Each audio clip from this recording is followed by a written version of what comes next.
국민의힘 김종인 비대위원장 결국 뚝심을 발휘했습니다. 당내에서 이런저런 불만이 많았죠.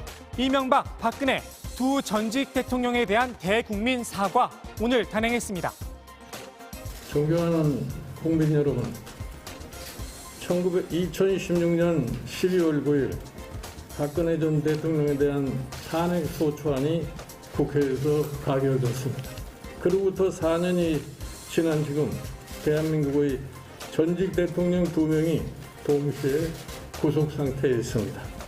저는 오늘 이 문제와 관련해 국민 여러분께 간절한 사죄의 말씀을 드리려고 이 자리에 섰습니다.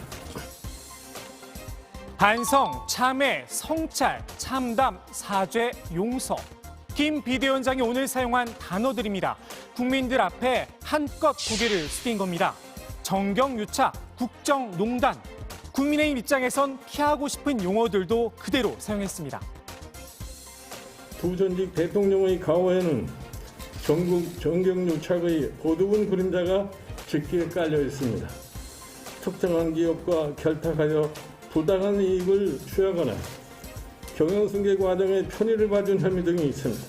또한 공직인 책임을 부여받지 못한 자가 국정에 개입해 법과 질서를 어지럽히고 무엄하게 권력을 농단한 죄상도 있습니다. 저희가 역사와 국민 앞에 큰 죄를 저질렀습니다. 용서를 구합니다. 문재인 정부를 향한 비판도 있었지만 한 토막뿐이었습니다. 그것도 애둘러 표현을 했습니다. 탄핵을 계기로 우리 정치가 더욱 성숙하는 기회를 만들어야 했는데 민주화 법치가 오히려 퇴행한 작금의 정치 상황에 대해서도 책임을 느끼며 깊이 사과를 드립니다. 반성만 하고 있을 수는 없겠죠. 앞으로 나아갈 방향도 제시했습니다. 민주주의 그리고 민생과 경제에 방점을 찍었습니다. 김 비대위원장의 대국민 사과 여전히 못마땅한 분들이 있습니다. 무소속 홍준표 의원이 대표적입니다. 실컷 두들겨 맞고 맞은 놈이 팬 놈에게 사과를 한다. 참 어이없는 상황이란 겁니다. 그런데 김 위원장의 사과 앞엔 이런 수식어가 붙어 있죠. 대국민이라고 말입니다. 설마 국민을 팬놈이라고 표현한 걸까요? 하긴 국민들이 회초리를 들긴 했습니다. 지난 총선 결과 참 아팠습니다. 홍 의원은 대국민 사과 본인도 했었다 강조를 했습니다. 지금의 국가적 위기를 초래한 가장 큰 원인은 최순실의 국정농단과 박근혜 정부의 실정입니다.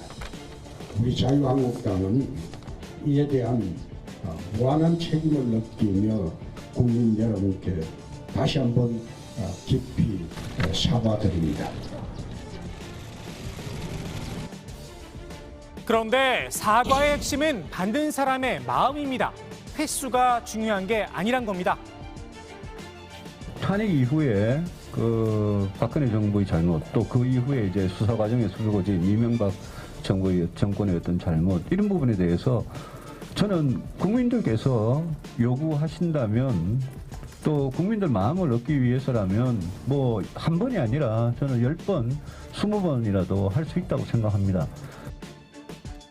사과엔 그에 걸맞는 행동이 필요합니다. 당장 국민의힘 내부 반응을 봐도 그렇습니다. 김 위원장의 사과를 지지하는 의원들도 많았지만 일부 친이 친박계에선 여전히 우리가 뭘 잘못했느냐 골벤 소리가 나왔습니다. 박 전 대통령 수감은 당의 배신이나 가짜뉴스, 왜곡, 선동 등 복잡하고 다양한 면이 있다. 없는 죄를 이 전 대통령에게 뒤집어 씌웠다. 격한 반응을 보였습니다. 더불어민주당도 별도의 논평을 냈습니다. 사과를 존중한다면서도 실천이 필요하다는 점을 강조했습니다. 국민은 김종인 위원장이 광주에서 무릎을 꿇으며 사죄했으나 본회의에서 5.18 관련 법안에 반대표를 던진 국민의힘을 기억합니다. 세월호 유가족들을 찾았으나 그 관련 법안에는 반대했던 그 모습도 기억하고 있습니다.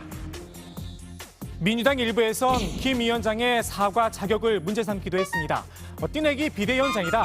굴러 들어온 돌이다. 평가절하 했는데요. 글쎄요.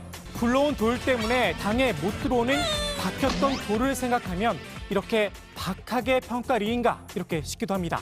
김 위원장 한때는 민주당의 비대위원장이기도 했었죠.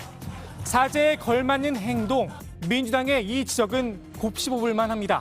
국민의힘 이번에도 변화된 모습을 보여주지 못한다면 또다시 대국민 사과에 나서야 할지도 모르겠습니다.